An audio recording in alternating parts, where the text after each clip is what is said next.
Vamos abrir a Bíblia, o livro de Provérbios, capítulo 31, versos 8 e 9.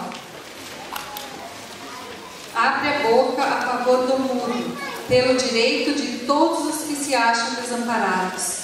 Abre a boca, julga retamente e faz justiça aos pobres e aos necessitados. Essa é a missão que Deus nos deu como igreja, além de levar o amor de Jesus. O amor de Jesus, ele não pode estar desacompanhado de uma prática de ajuda aos pobres, aos necessitados, aqueles que são mais indefesos, que precisam de nós. Nós somos as mãos de Deus aqui na terra.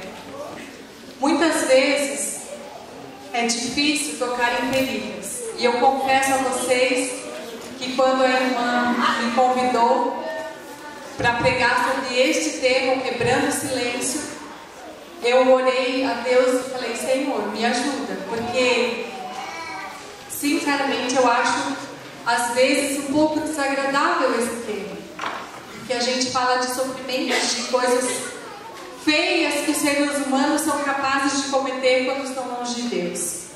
E às vezes isso é desagradável. Mas para que haja cura, às vezes a gente tem que tocar na ferida. Tem que abrir de novo, tem que limpar, tem que passar o remédio para então se alcançar a cura e para que a pessoa tenha esperança no futuro e tenha liberdade dos seus traumas, liberdade desse jugo opressor que às vezes o inimigo coloca sobre ela. Então, falando sobre liberdade, eu quero ler João 8,32, que vai ser o nosso texto áureo nesta manhã. João 8,32 são palavras de Jesus, palavras fortes e verdadeiras, que podem se cumprir na vida de todo aquele que abre o coração e acredita no poder de Deus para mudar. Jesus falou assim: conhecereis a verdade e a verdade os libertará. Aqui neste contexto, Jesus está falando da primeira verdade, que é Ele mesmo, a pessoa dele. Conhecereis Jesus e Jesus libertará você. Sempre que alguém foi até Jesus e foi tocado por Jesus, essa pessoa não voltou para casa da mesma maneira. Nunca, quando a gente vai a Jesus de todo o coração, a gente não volta vazio. Alguma transformação acontece, porque Jesus tem esse poder de nos libertar e de nos mostrar a verdade. A verdade liberta. Em primeiro lugar, aqui Jesus também estava falando da libertação do pecado na nossa vida. E Ele mesmo completa no verso 34 e o 36. Replicou-lhes Jesus: em verdade, verdade vos digo, todo que comete pecado é escravo do pecado. E o 36 fala: se pois o Filho vos libertar, verdadeiramente sereis livres. Amém. Amém. Aqui Jesus ele estava falando para os fariseus, para pessoas que perante a sociedade não tinham pecados aparentes, não tinham defeitos. E eles próprios se consideravam perfeitos aos seus próprios olhos. Eles não conseguiam enxergar a necessidade de um Salvador, da mudança na vida deles, de que eles também eram pecadores. E Jesus aqui estava tentando abrir os olhos, que eles precisavam dele, de Jesus. E eu quero aplicar aqui para nós também, para que nós também temos que ter a consciência de que a gente precisa conhecer a verdade. Em primeiro lugar, Jesus, e também a verdade sobre nós mesmos. Às vezes nós nos enganamos. a tal ponto como os fariseus, mas é muito difícil as pessoas reconhecerem os seus próprios defeitos de caráter, de que precisam mudar. Eu vejo muitas pessoas, tem uma amiga minha, que ela fala: meu grande defeito é ser muito organizada. Eu sou perfeccionista, gosto de tudo certinho. Irmãos, isso é defeito? Isso é reconhecer o defeito? Na verdade, o maior defeito da pessoa que fala isso é a falta de modéstia, falta de humildade. Porque isso, ser perfeito não é defeito. Nós precisamos abrir os olhos e reconhecer os nossos defeitos de caráter. Reconhecer no que precisamos de Jesus para mudar. E precisamos também admitir que em nosso meio, na nossa igreja, na comunidade cristã, existem defeitos, existem problemas e existem pessoas aqui que sofrem violência. Existem. Talvez nós não saibamos, mas existem pessoas que sofrem violência no nosso meio. Ou não aqui dentro, mas no nosso círculo de amizade, de influências, na nossa família, nos nossos vizinhos. E muitas vezes nós não queremos ver a verdade. Nós não queremos enxergar o que está acontecendo com o outro. Porque daí nós vamos nos sentir um pouco que responsáveis de fazer alguma coisa. E é difícil a gente ser responsável, se meter, entre aspas, na vida de alguém, ajudar uma criança que está sendo violentada, que está sofrendo agressão física, ou uma mulher que está sofrendo maus tratos com o marido. É difícil para a gente, porque isso dá trabalho e incomoda, E às vezes a gente ajuda e não vê resultado e acaba sendo mal julgado até. Mas Deus põe essa missão. Se você está sabendo, você é responsável. Você precisa ajudar. Em Provérbios nós lemos: defenda os que não têm voz, defenda os pobres e necessitados. Mas por que, irmãos? Por que no nosso meio? Porque no mundo que nós vivemos existe esse tipo de problema? Porque desde que o pecado entrou no mundo, a violência também entrou no mundo. Já lá desde os primórdios da história da humanidade, lá quando Caim matou o seu próprio irmão.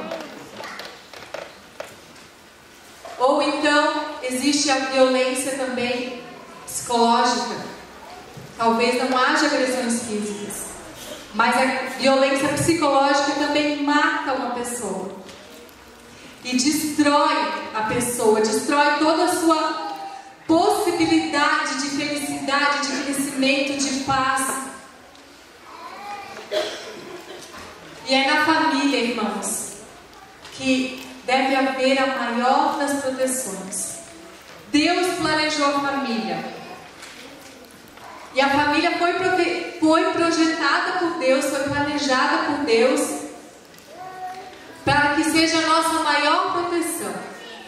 Porque quando somos fracos, indefesos, totalmente dependentes dos pais, é que precisamos sentir o maior amparo e segurança.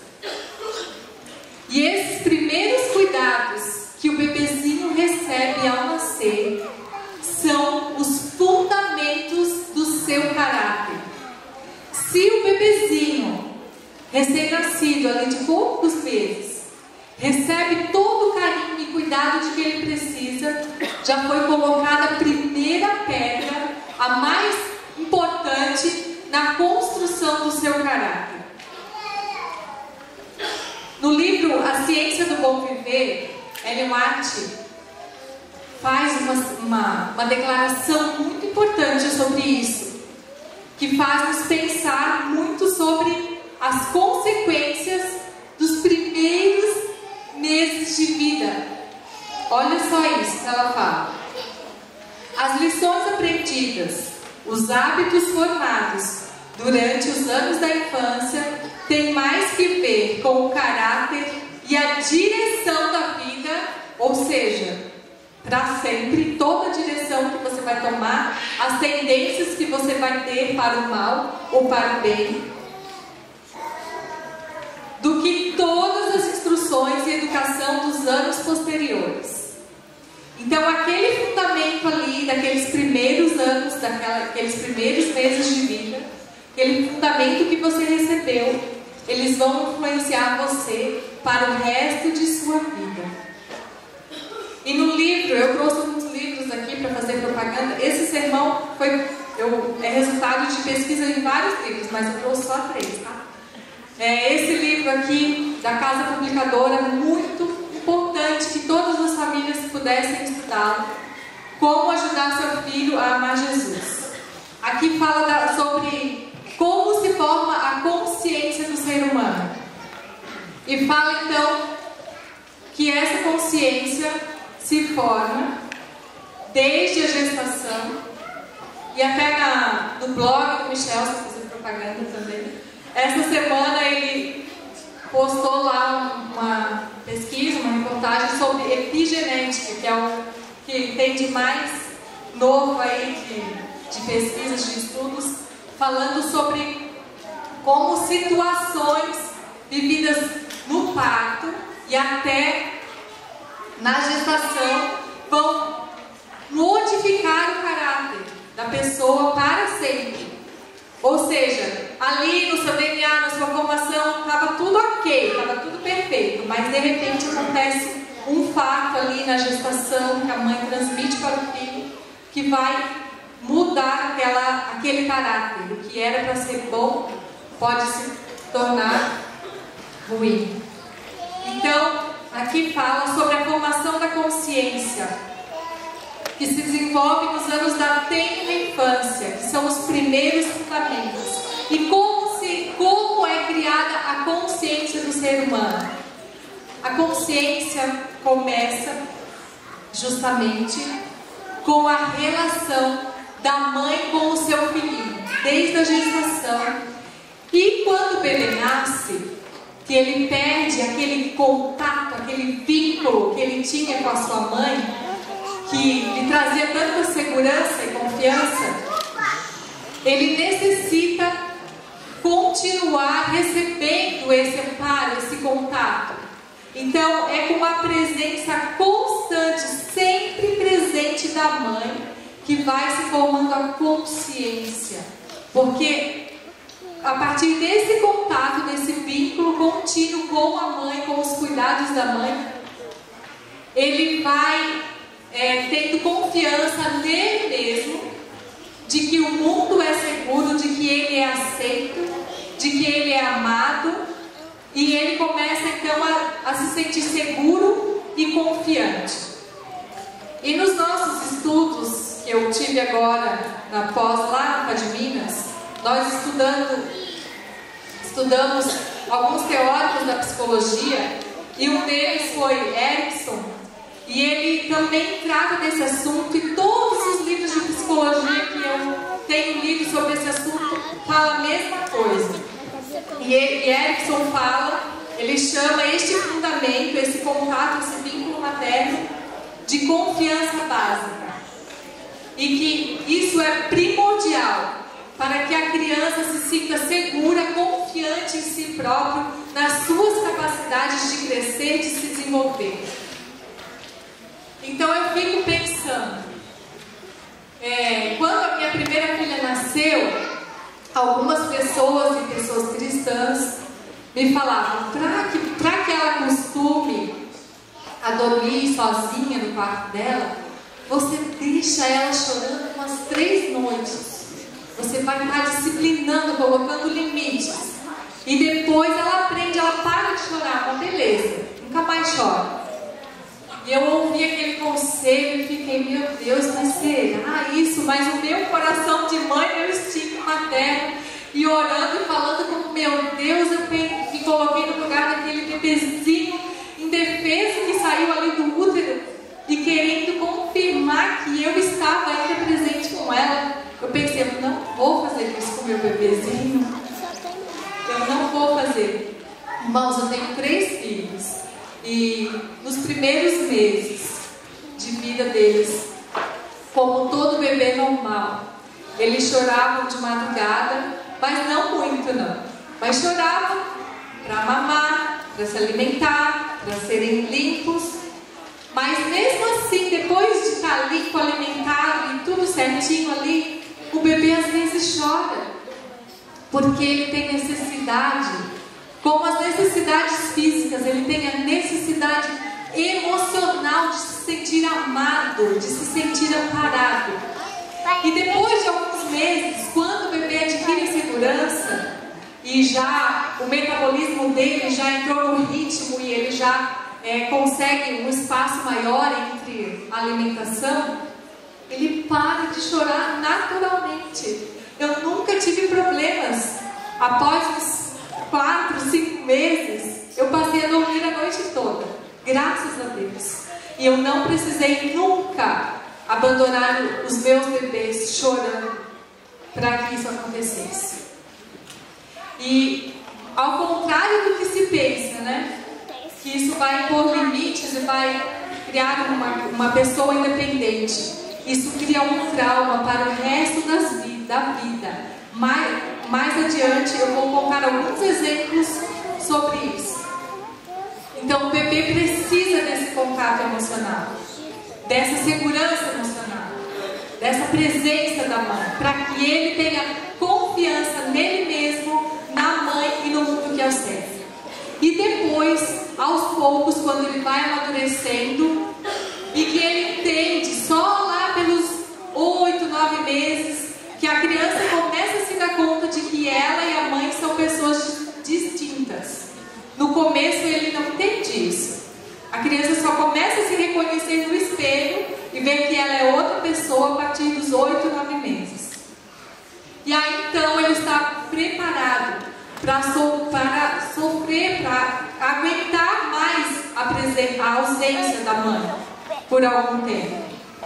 E assim, confiante, ele consegue explorar o mundo e se sentir seguro para conhecer outras coisas. E aí, nessa fase, é que vem o papel importantíssimo da mãe e do pai novamente, de mostrar os limites para a criança, não antes disso. E eu estava preocupada em falar isso aqui, porque eu li isso em vários livros cristãos e tal, mas eu pensei, mas será que é isso que Ellen White fala? Foi isso que Deus revelou a ela? Então, eu li no Orientação da Criança que no capítulo que fala sobre disciplina, quando nós devemos começar a disciplinar os nossos filhos. Em tenra idade, ela fala. Mas é quando, ela fala assim, quando a criança começa a fazer as suas próprias escolhas e decidir o seu próprio caminho. Este é o momento da gente começar a indicar o caminho e mostrar a direção e mostrar o que significa a palavra não e que ela precisa passar por frustrações, porque nós sabemos o que é o melhor para ela. Aí sim é o momento da disciplina começar a agir. Não quando é um bebê recém-nascido. O bebê recém-nascido ele ainda não sabe fazer manha e chantagem para conseguir o que quer, tá bom? E tudo começa então na imposição dos limites. Nesse livro aqui, também que eu recomendo para vocês, da editora Vida, Limites, quando dizer sim, quando dizer não, assumindo o controle de sua vida. E tem um outro também mais específico que é Limites para ensinar aos filhos, tá? Para quem, esse aqui ó, para todas as pessoas, quem tem filho ou quem não tem. Mas o outro especificamente para quem está educando as crianças. E nesse livro aqui, o autor, que é um psicólogo cristão também, muito cristocêntrico, esse livro está sempre mostrando os versos da Bíblia para confirmar as suas ideias e comparando com os teóricos da psicologia. Muito bom. E ele vem falando sobre o perigo na hora de nós disciplinarmos os nossos filhos. Então, de impor esses limites, cuidado para que nós não passemos a ideia de que se você fizer isso, eu não vou gostar mais de você. Se você fizer isso, Jesus vai ficar triste com você, Ele não vai mais gostar de você. Você não vai para o céu. Cuidado com essa ideia.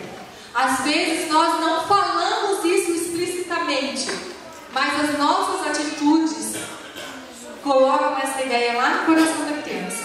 Por quê? Quando a criança faz alguma coisa errada lá, ela está aprendendo, está descobrindo o mundo. Então nós é que vamos... Ela não sabe ainda o que é certo e o que é errado. O que é certo é o que a mãe diz. O que a mãe permite, então, é porque está certo. Mas quando ela faz alguma coisa errada que nós não gostamos, que ela não deve fazer, e nós nos afastamos dessa criança, saímos da presença dela, magoados, tristes, com a cara feia, nós estamos falando para ela: se você fizer isso, eu não gosto mais de você. E aqui eu vou ler uma citação pequena desse livro na página 80. Os pais que se afastam dos filhos estão praticando uma chantagem espiritual e emocional. A criança pode fingir que não discorda e manter o relacionamento, ou pode continuar isolada e perder o relacionamento mais importante do mundo. É bastante provável que ela se cale. Ela vai fazer aquilo que você está exigindo dela, porque, meu Deus, se ela não fizer, o pai e a mãe, que são as pessoas mais importantes do mundo para ela, vão se afastar dela. Então, o que você escolhe? Você quer que eu ame você ou não? Não, mamãe, eu quero que você me ame, então eu vou fazer isso. Então, isso é uma chantagem emocional. E essa criança, por repetidas vezes que esses atos acontecem na vida, vão crescendo com essa mensagem, com essa ideia. O que acontece? São pessoas que, quando jovens, olha o perigo, quando jovens adolescentes estão lá naquele grupo e eles vão fazer aquilo que o grupo quer que eles façam, porque eles têm medo de perder a amizade do grupo. Tem medo que, se eles impuserem a sua ideia e falarem: não, eu não vou fazer isso, aí ele vai perder a amizade do grupo que é tão importante para ele. Então ele vai acabar cedendo e pode até usar drogas, se envolver com coisas erradas para não perder a amizade das pessoas. São aquelas mulheres que casam com maridos agressivos, violentos, e que impõem coisas sobre ela que ela não quer fazer, até na conduta sexual, em todos os aspectos, mas ela faz o que o marido quer, porque ela tem medo de perder o amor do marido. É como se ela fosse dependente daquele amor para viver. E onde está a base disso tudo?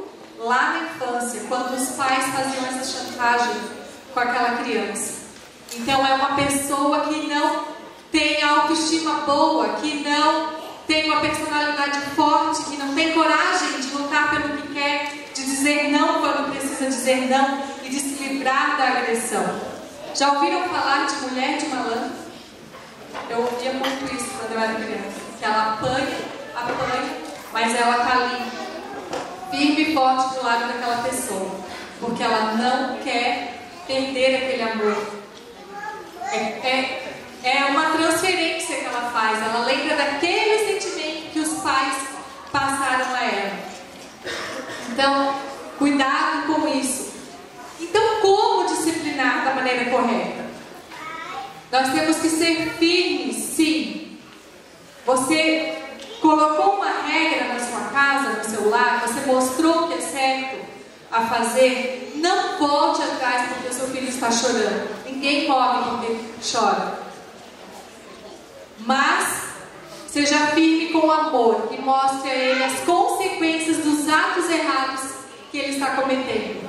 Filho, se você fizer isso, alguma consequência ruim vai ter. E você mostra a consequência ruim e fala, se você fizer isso, vai acontecer isso. Eu não quero que essa consequência ruim aconteça, porque eu amo você. Eu vou sofrer junto com você, se você sofrer essa consequência, mas você vai ter que sofrer. Se você fizer esse ato, você vai ter que sofrer.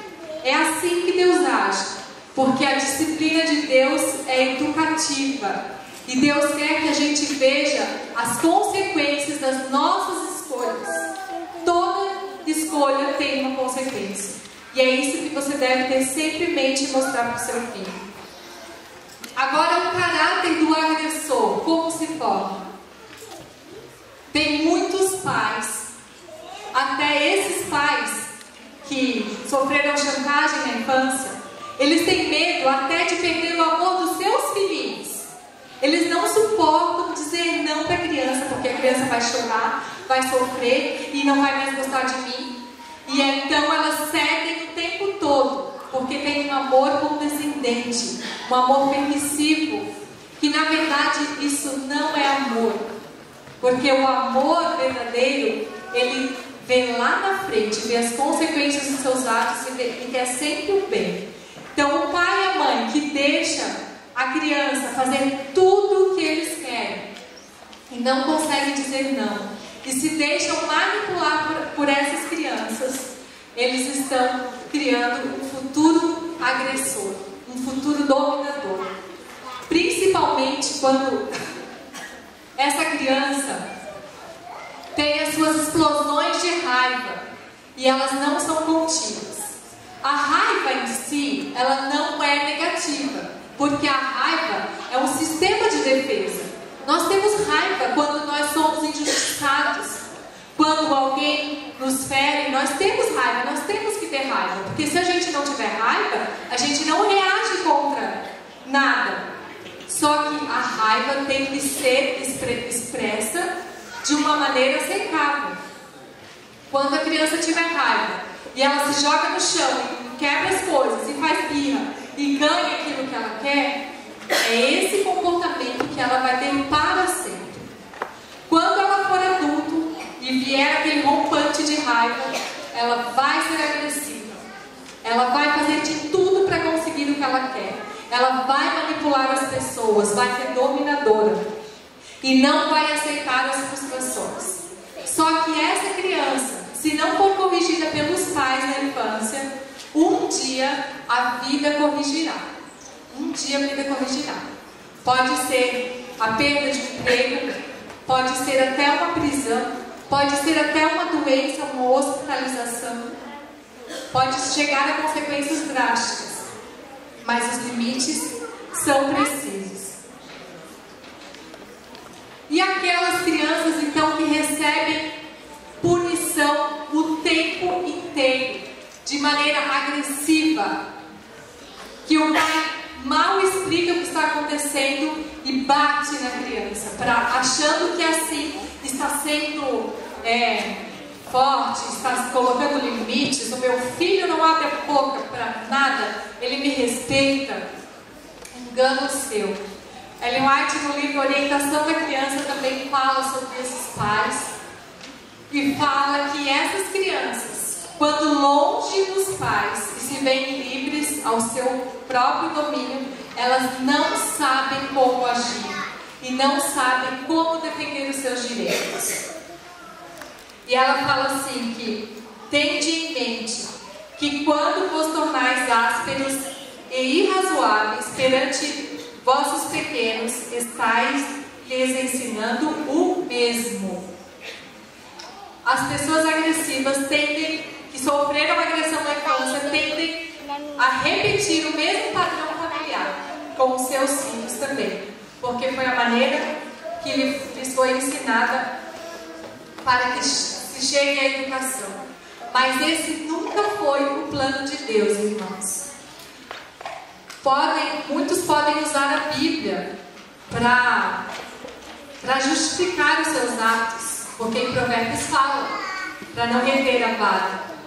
em algumas situações extremas, uma palmada, eu sei que hoje é crime, né, fazer isso, falar isso, mas em situações extremas, esse deve ser o último recurso, porque a Bíblia está falando de disciplina, de ensinar o caminho por onde a criança deve andar, e isso feito com amor, porque isso vai criar a base do caráter e vai criar uma identificação com os pais.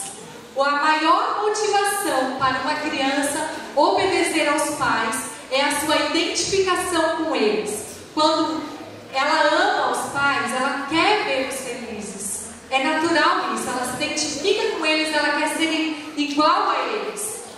E ela então aceita as regras da sociedade que ela vive, do lar em que ela vive, porque ela quer agradar essas pessoas.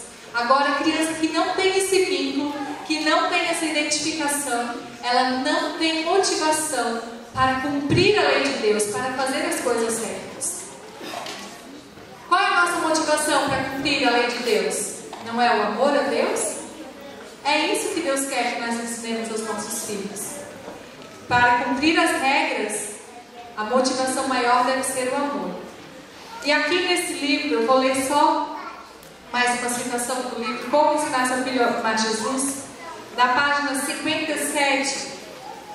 As crianças a quem foi negada a experiência vinculadora de uma paternidade ou maternidade amorosa durante a infância têm muitas vezes dificuldade para desenvolver uma consciência confiável, porque não foi feita essa identificação. E aqui então contam duas histórias que eu quero partilhar com vocês. A história de João, que foi um menino que a mãe morreu no parto. E o pai já tinha 2 filhos e ele estava muito deprimido, triste, não conseguia cuidar dos 3. Então ele deixou que os familiares tomassem conta de João. Só que a família combinou que eles iriam se revezar. De tempos em tempos, João ficava em uma casa. Em cada casa que ele ia, ele era tratado com atenção, com amor, com carinho. Só que ele nunca teve alguém que ele pudesse chamar de mãe ou de pai. Ele não teve esse vínculo, essa identificação. E quando João tinha 8 aninhos de idade, ele estava fora de controle. Ninguém mais queria ficar com ele. Então, um casal adventista, que foi quem contou essa história para a autora deste livro, na aula dela, ele contou que ele estava com esse menino em casa, que ele esteve com esse menino em casa, que aos 8 anos eles falaram: vamos ajudar o João, vamos pegar o João, vamos adotá-lo. E eles tentaram de tudo, irmãos, de amor, de carinho com ele, mas a situação ficou tão fora do controle que a mãe, né, desse casal, ela encontrava o João machucando as outras crianças. Ele estava maltratando o gato da família. Parece que ele queria colocar fogo no gato. E ele tinha prazer em ter as outras crianças sofrendo e prazer em ter os animais, em causar dor nos animais também. E foi tanta a situação que ela viu que estava colocando em perigo a vida dos próprios filhos, que ela teve que também devolver o João. Não conseguiram ficar com o João. E qual foi a origem do problema do João? Ele não teve esse vínculo com a sua mãe. E outra história, então, também que ela conta, de Alex. Que Alex também era uma típica criança sem consciência.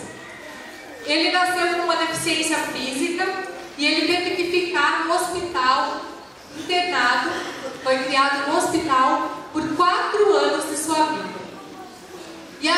E os pais iriam visitá-lo de vez em quando só. E ali no hospital, Alex também recebeu carinho e atenção dos enfermeiros, das pessoas que cuidavam, mas ele nunca foi chegado a ninguém como ele teria sido com a sua mãe. E ele também conta, o Alex conta, ele próprio agora conta, ele já era adulto e ele teve aula com essa autora, e ele falou que Quando ele foi para casa, aos 4 anos, ele teve muita dificuldade de se adaptar à família, às regras daquela casa. E na escola ele era extremamente violento, gostava de bater em todo mundo. Ele empurrava as meninas da escada e adorava ver elas gritando pela escada abaixo, caindo. Adorava ver sangue e sentia muito prazer no sofrimento dos outros. Esse é o Alex. E ele seria uma ameaça à sociedade, caso ele crescesse dessa maneira. Mas, na sua adolescência, na sua juventude, Alex conheceu a Jesus através de uma moça cristã. E ele encontrou em Jesus toda aquela carência de amor que ele não teve na infância. Ele encontrou em Jesus. E ele mudou totalmente. E Alex se tornou um pastor. Hoje, ele é um pastor e prega o amor de Jesus às pessoas e ajuda as pessoas carentes como ele. Amém. Por isso. Conhecereis a verdade e a verdade vos libertará. Ellen White também diz assim: sejam quais forem as nossas tendências, herdadas ou cultivadas para o erro, podemos vencer mediante o poder que Ele nos está disposto a comunicar. Quando a gente encontra Jesus, irmãos, Ele é capaz de curar as nossas feridas e de mudar as tendências que nós temos. Eu não sei para quem eu estou falando aqui, se tem alguém aqui que já sofreu abuso na sua infância, que foi agredido. Eu não sei o que você já passou na sua vida, que você carrega marcas e traumas no seu coração. Jesus sabe de tudo isso. Jesus sempre esteve do seu lado. E Jesus, Ele está pronto para ajudar você a se recuperar de tudo isso, dessas tendências para o mal, dessa falta de domínio próprio, de violência, de agressão, de raiva. Eu não sei o que você passou, qual é a sua história, mas eu conheço um Salvador que veio a este mundo, que deu a sua vida por você e que Ele é todo poderoso para mudar qualquer tendência para o mal que você tenha, qualquer dor que você tenha, que você já tenha passado. Mas tem uma parte que é a sua parte, que é a minha parte, que é a minha escolha. Eu quero escolher ser fiel a Deus. As tentações virão. Ellen White também fala que há pessoas em nosso meio que têm muito mais tentação do que outros. Sabia disso? Tem pessoas que é mais difícil para elas vencer o mal do que para outras. Mas para essas pessoas, Jesus promete ainda mais poder. Porque não seria justo ao nosso futuro, a nossa vida eterna ser determinada lá na infância e nós não temos chances de mudar. Então Deus não seria justo e Ele teria que salvar a todos se fosse assim, se tivesse alguma justificativa para o pecado. Mas Deus oferece a chance para todos. Não importa qual seja a sua luta, escolha ser fiel a Deus, escolha fazer a vontade de Deus, e Ele promete que Ele vai estar do seu lado. E é incrível, irmãos, é verdade isso. Quando a gente quer fazer a vontade de Deus, mesmo que venha tentação, Jesus, Ele manda algum meio, Ele muda circunstâncias, Ele faz alguma coisa para que você consiga ser fiel. Ele dá meios para que isso aconteça. Ele está do nosso lado, Ele é o nosso ajudador. A gente pode sempre contar com Ele e sempre confiar nele. Jesus, Ele é real. Ele não é uma ficção, Ele não é um Deus distante. Ele é um Deus real e Ele quer mostrar isso para você. É só você pedir e confiar nele, que Ele vai fazer o que você precisa para livrar você do mal. E conhecereis a verdade, e a verdade vos libertará. Porque existem pessoas como Alex que conseguiram vencer o mal em nome de Jesus. Por quê? E por que existem pessoas que aparentemente não conseguem? Tudo depende da nossa escolha. Porque com Cristo é possível vencer. Eu tenho certeza disso. Nós não estamos aqui para defender o agressor e para justificar os seus atos errados. Nós estamos aqui para defender as vítimas. O agressor, ele pode ser sim uma pessoa doente que precisa de ajuda. Mas a primeira atitude nossa e mais urgente é defender a vítima e livrar a pessoa agredida dessa situação. Vamos ver como identificar um agressor. Quais as características? Às vezes, há agressores em nosso meio e nós não conseguimos identificar. Em primeiro lugar, o agressor, o que torna difícil identificá-lo é porque ele é mentiroso, muito mentiroso, e cria histórias elaboradas. Sabe aquelas pessoas que quando você pergunta alguma coisa e elas inventam 1000 histórias, coisas assim improváveis de acontecer, e você começa a perguntar e daí que surge outro fato e mais outro, e a pessoa vai se enrolando na mentira e você percebe que alguma coisa ali não está certa, porque não é possível acontecer tanta coisa com uma pessoa só. Você já ali detecta a mentira. Mas quando o agressor ele é descoberto na sua mentira, quando isso falha, a tendência dele é diminuir a gravidade do ocorrido. Ele tenta, e o agressor é uma pessoa manipuladora e cativante. Ele tenta dissuadir, ele mostra, pinta o quadro de uma maneira como se aquilo não fosse tão grave. Mas quando isso falha também, ele tenta inverter a culpa. Ele põe a culpa na vítima. Ele começa com todas as justificativas e ele se apresenta como sendo a vítima. E se isso ainda falhar, no final de tudo, o agressor, então ele se desespera e começa a chorar e fala que está arrependido e faz de tudo para que você tenha pena dele e deixe que ele vá sem nenhuma punição, sem nenhuma mudança. Então fiquem atentos a essas atitudes.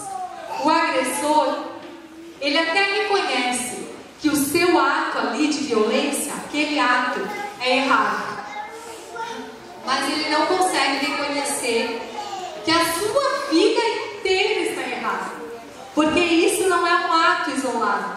A pessoa que comete uma agressão, você examinando a vida dela por completo, ela é uma pessoa mundana, uma pessoa apegada às paixões, às coisas erradas, coisas compulsivas. Então ela não reconhece que ela tem que mudar. Não é só aquele ato isolado, porque aquele ato é consequência do seu estilo de vida errado. Então o agressor ele precisa reconhecer que ele tem que mudar todo o seu estilo de vida, tudo, tem que mudar tudo na vida dele e mudar o seu coração. E o agressor também, ele vive duas vidas. É como se ele tivesse dupla personalidade. Aqui na igreja ele pode se apresentar uma pessoa amável, bonzinho e tal, e em casa ele ser de outra maneira.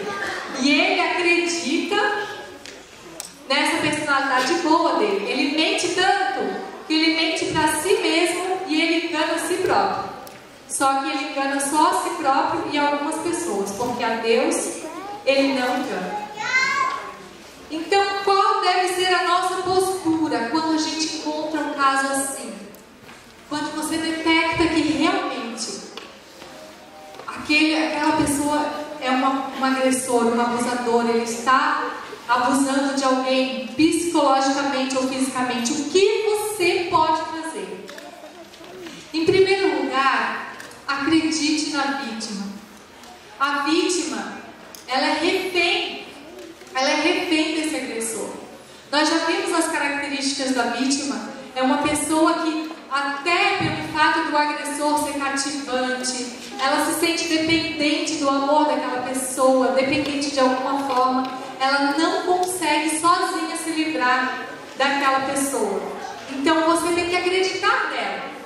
Não adianta você só dizer: ah, tá bom, irmã, tá bom. Ou ver a criança que está lá sofrendo, machucada, e dizer: eu vou orar por você. Só isso que você vai fazer? É só isso? É importante sim a sua oração. A oração move montanhas, mas não é só isso que Deus espera de você.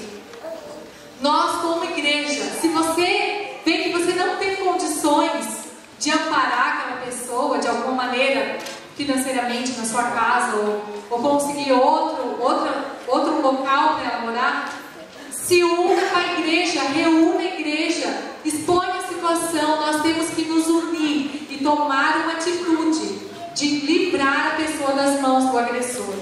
E se for um criminoso, se aquele agressor, se aquela agressão constitui um crime, ele tem que ser denunciado. E, irmãos, o nosso maior papel não é condenar. O nosso maior papel é salvar. Até quando há disciplina, quando há condenação para alguém, sempre o nosso foco é a salvação. Nós estamos aqui, juntos aqui na igreja, porque nós esperamos novos céus e nova terra. Porque nós esperamos viver em um mundo sem violência, sem dor, sem manchas, sem cicatrizes. E nós também queremos que todas as pessoas possam ir para esse lugar. E que eles também tenham o perdão de Jesus. Então eu vou ler agora, para encerrar, um texto que é para você que não é agressor, para você que é vítima, que já foi vítima, para você que conhece alguém que sofre, para você que é um servo de Deus e que Deus conta com você para ajudar essas pessoas, que é a nossa maior esperança. Vamos abrir a Bíblia em Apocalipse capítulo 21. Vamos ler até o verso 8.